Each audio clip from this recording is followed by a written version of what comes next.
And this is something that we just learned, according to Ms. Hamidi, that there were tons of fire and police vehicles nearby on the runway, and they may not have been obviously understanding who was being told not to go or to go. And it all came just within a matter of seconds. I mean, you ran through that TikTok, right? At 20 seconds, that's when the clearance from the truck came in.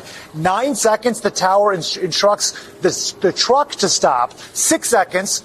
3 seconds later, the pilots transfer controls, and then at 4 seconds again, the truck is told to stop. So this is all happening in a matter of seconds, and then the collision. I mean, it's just clearly something that was avoidable, and I know Hamidi discussed this chain reaction where it's not just one thing, it's a series of issues. But if there's one takeaway for me, it was her stating that they may need to re-examine the standard operating procedure at LaGuardia and other airports around the country over whether there should just be 2 controllers in the cab in these late night hours. So the description there, by the way, of Hamidi that he refers to is the U.S. or the National Transportation Safety Board's chief, Jennifer Hamidi, who gave that original statement going back, of course, about 10 days ago.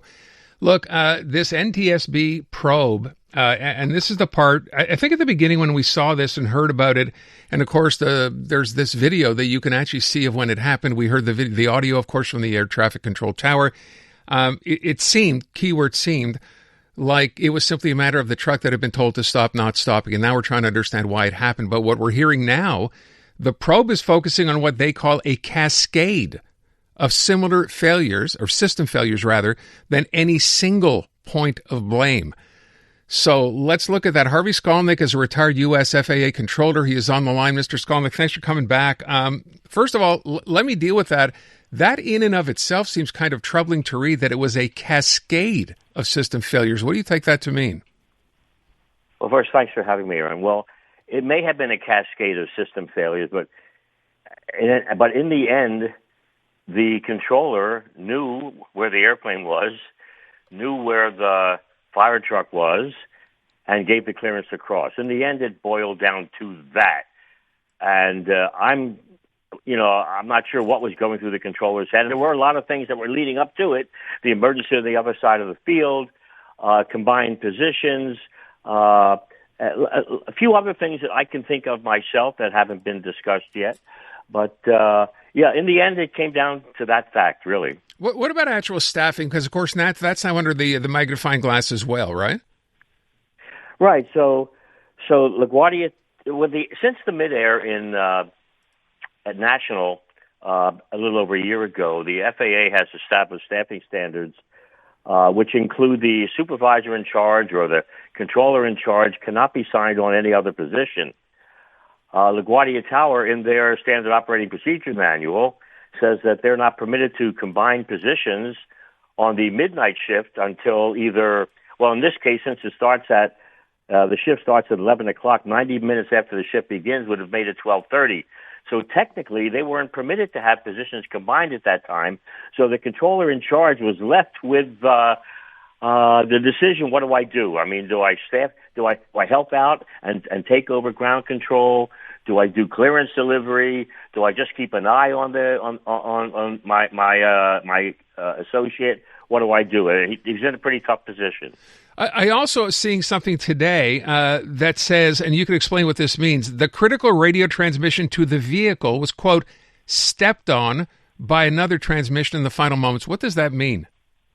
So stepped on means when you're transmitting and another person transmits on the same frequency. When two people transmit on the same frequency, you can't hear anything. And so that is called stepping on someone. When somebody very often when I would train pilots on how to operate in the system, I would always say, the first thing you do is listen to the frequency, make sure no one is speaking when you decide to call the tower or the approach control, and step on the other guy. So that's what step on means. So and there's no system in place that prevents that from happening when in this case, you have a vehicle and a plane at the same time. There's contact made between both. That could happen over and over again. It's been an issue for many, many, many, many years. Really? I'm not sure if there's ever been a fix to it or not. So we're basically describing, as you kind of point this out, a situation where we don't even know, and eventually I guess we'll find out, if the truck crew ever even heard those instructions. Right, we don't know. Aaron, here's another thing that I have been thinking about. and you're the first person I'm going to mention it to other than friends that I know. Right after Air Canada landed, the controller goes to, I think it was a Frontier, 4195 or something like that, and he says, hey, 4190, just stop right there. Well, stop is not the way, not the protocol for having an aircraft stop. The transmission is Frontier 4195, hold your position. So, but he said stop. And then he came back right after that and told the truck to stop. Now, I listened closely. At first, I thought that he said stop, stop, stop to the truck. But he does preface the stop, stop, stop with truck one. Now, that may have come out very quickly, and the truck might not have heard it. But the truck might have only heard stop, stop, stop. And maybe the truck was listening and thinking that he was transmitting to the airplane who we just said stop to. Right. And total conjecture on my part, but something to think about. Look, I know the other thing that came out, and I think you actually referred to this when we last talked, the idea that the fire truck had no transponder. I've heard people suggest that's really neither here nor there. Is there any new information with respect to that? Not that I know of, but for as far as I'm concerned, it is not here nor there. The ADSB, the ADSDE with the Enhancement X, that is there to inform the controller where everything is on the airport, even when you can't see everything in the event the tower's in the clouds. And so, but this controller knew exactly where everything was. He knew he had the truck short of the runway. I don't know that he knew that the truck was short of the hold line, which would have been 100 or a couple of hundred feet from the runway edge, or if in fact the truck was right at the edge of the runway. And he knew where the airplane was.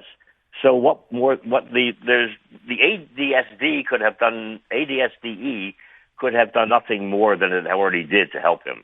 What about this idea, too, which, again, I don't understand. Maybe you can explain. The airport has what's called the surface detection system. That what you're talking about? Isn't that supposed to stop something like this automatically? That's what I'm talking about. I'm talking about the airport surveillance detection equipment, I think is what it is. Okay. I forget. It's been so long. But, yes, very often as you approach the runway, there are stop bars that vehicles and aircraft must adhere to. Now, whether they were on or not, I don't know. There's also there's an alarm that comes on, but there's no alarm that needed to come on once the vehicle was holding short of the runway and not moving, because there was no danger of a collision as long as the truck wasn't moving. Nothing came on. I think once the truck entered the runway, there may have been an alarm that we could hear in the background, but it was too late then. I will ask one last question. Was weather, from what you know, could it have been an issue here? Could have been an issue. Perhaps when you give an instruction to a vehicle or an airplane to cross the runway, they're all trained to look down the runway first before you cross. And it's possible, that the truck did look down the runway to see what was coming in. Now, it's at night. The runway is wet. There's lights. You know what it's like driving at night with the surface wet. There's a glare. Could have been a glare there too. And the other thing that that bothers me a little bit, because I'm pretty sure once the truck left the barn where they were stationed there, heading out to the runway, I think it was after that the clearance was issued to Air Canada to land. So in that case, Truck 1 would have heard that. If Truck 1 heard that and paid any attention to it, when it got to the end of the runway, normally people who train people how to operate on an airport surface, they instruct people, look, if you know somebody's landing and you know you're not going to get permission to cross, don't even bother to call, because you know the response is going to be hold short. But he called anyway. Yeah. And then, of course, the tower actually went back to him, really, in that case, said, who's calling? Is that Truck 1 calling or something like that? Yeah. We got to wrap up. I wonder, do you think, I'm sure by now, obviously, those two gentlemen, I think was two people in the fire truck, they may provide the key here to finding out exactly what happened. Is that what's likely to come out of this?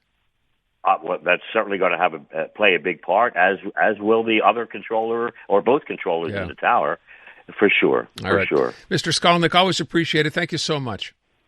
Thanks for having me back. That was great. Take care. Harvey Scolnick, retired U.S. FAA controller. it may take a while. I will point out again, because I think this is important, it kind of gets lost. Flight attendant Solange Tremblay, right? She was the one thrown from the aircraft. Her daughter posted yesterday a picture providing an update. So they have started a GoFundMe campaign for her. She was going to be requiring multiple surgery. She has 2 shattered legs requiring metal plates and a fractured spine, which is being monitored for potential surgery as well. The fact that she is alive is described as a miracle. And again, that is Solange Tremblay in hospital in New York. I'm Luke Wilson. Join me each week for Film Never Lies. Since retiring from the NFL, I've had a lot on my mind, and now I've got my own show. So if you're tired of lazy takes, if you want honest conversations, join us each week. Film Never Lies, available on all TSN platforms and the iHeartRadio app.